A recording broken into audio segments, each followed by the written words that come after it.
Of throwing homemade fire bombs at North Huntsville homes is still on the run tonight. Good evening, I'm Deborah Daniel. WAAY 31 Shea Allen was first on the scene this morning. She joins us now live from a home that was hit on Hilltop Terrace with the very latest. Shea?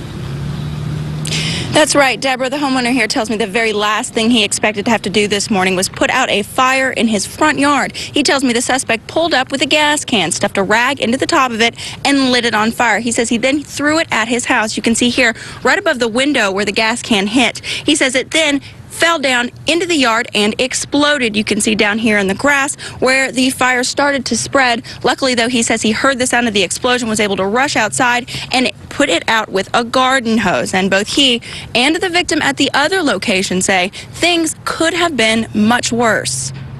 Tiffany Oliver says she was enjoying a quiet morning with her children at her Northwest Huntsville home when she was startled by the sound of breaking glass. I never thought he would try to endanger anybody or anything like that. It just, my heart is pounding right now. It just threw me for a loop.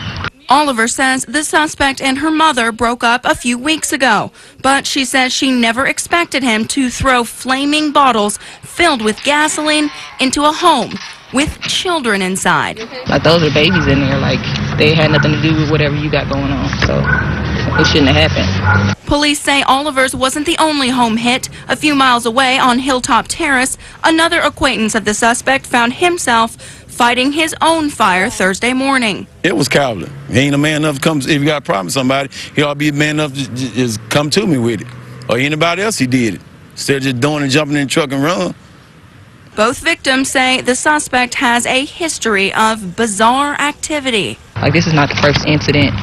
This is just the first time that the police or anything like this drastic has happened, where the fire and everything. But he's done crazy stuff like this before. He lost his job about 6 months ago, and he going around, he just been in the Navy and just going around acting like he crazy. He ain't crazy. He want people to think he crazy.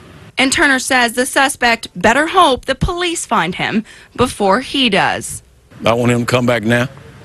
I want him to come do it while I'm outside. Just pull up and get out. That's all I want him to do. Now, this morning, both the victim here and at the other location were able to positively identify the suspect, but until just a couple moments ago, HPD was not comfortable releasing his name, but they are comfortable now. Now, they are confirming that the man they're looking for is Craig Putnam Emerson. Victims tell me they believe he is likely hiding out in the Lacey's Spring area.